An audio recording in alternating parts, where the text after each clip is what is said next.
ভাই আমাকে একটু কথা বলতে দেন, আমি অত্যন্ত টায়ার্ড। হ্যাঁ, বুড়া মানুষ, একটু খেয়াল রেখেন। প্রথমত হচ্ছে আমি এইমাত্র পুলিশ হসপিটাল থেকে এসেছি। পুলিশের মোরাল অনেক ডাউন। চেষ্টা করছি যাতে পুলিশ ফিরে আসে। পুলিশ ফিরে না আসলে আপনারা দেখছেন যে কি হতে পারে। আর একটু আগে দেখলাম ব্যাংকের মধ্যে মারামারি, ব্যাংক দখল করবে কে কারে। এখন মনে হয় যে যার মতো করে যাতে দখল করতে চায় দখল করতে পারে। আমি প্রথমে আপনাদের মাধ্যমে বলি, আমি বলেছিলাম যে পুলিশের যারা ফোর্স এখনো জয়েন করেনি তাদের জন্য লাস্ট তারিখ হচ্ছে বৃহস্পতিবার। বৃহস্পতিবার পর্যন্ত যদি আপনারা কেউ ফোর্সে জয়েন না করেন তাহলে আমি আইজিপি সাহেবের সাথে আলাপ করেছি, র্যাবের ডিজির সাথে আলাপ করেছি, মেট্রোপলিটন পুলিশ কমিশনারের সাথে আলাপ করেছি।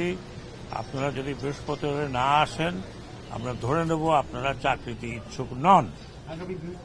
আগামী এই বৃহস্পতিবার, আগামীটা আবার কি, এই বৃহস্পতিবারের মধ্যে যে যার জায়গায় চলে যাবেন, ডিউটিতে থাকবেন। যা হয়ে গেছে সেটা অহেতুক কারোর গায়ে কেউ হাত দেবেন না।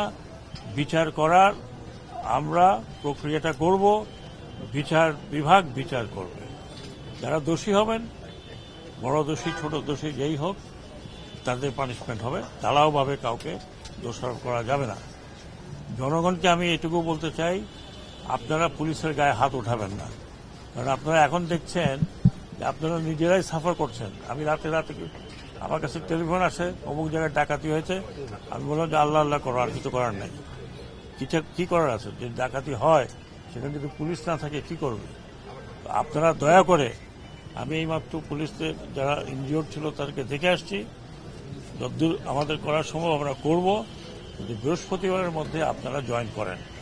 এটা আমার নাম্বার 1 প্রায়োরিটি। 2 নম্বর প্রায়োরিটি, একটু আগে দেখলাম যে রাস্তা বন্ধ করে দিয়েছেন আনসারের একটা পার্ট, তাদেরও কিছু দাবি দেওয়া আছে। সবারই দাবি দেওয়া আছে, আমারও দাবি দেওয়া আছে।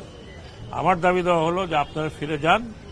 আমি আপনাদেরকে কথা দিচ্ছি, আমি স্বরাষ্ট্র উপদেষ্টা হিসাবে এটা আমার দায়িত্ব আপনাদের কাছে আসা, আপনাদের কথা শোনা এবং যতদূর সম্ভব আমার পক্ষে ইমিডিয়েট যা করার করব। যেটা অন্য কিছু ইমপ্লিমেন্টেশন যদি থাকে, অন্য মন্ত্রণালয় থাকে, আমরা আলোচনা করে করব। আপনারা দয়া করে রাস্তাটা ছেড়ে দেন, রাস্তা থেকে চলে যান।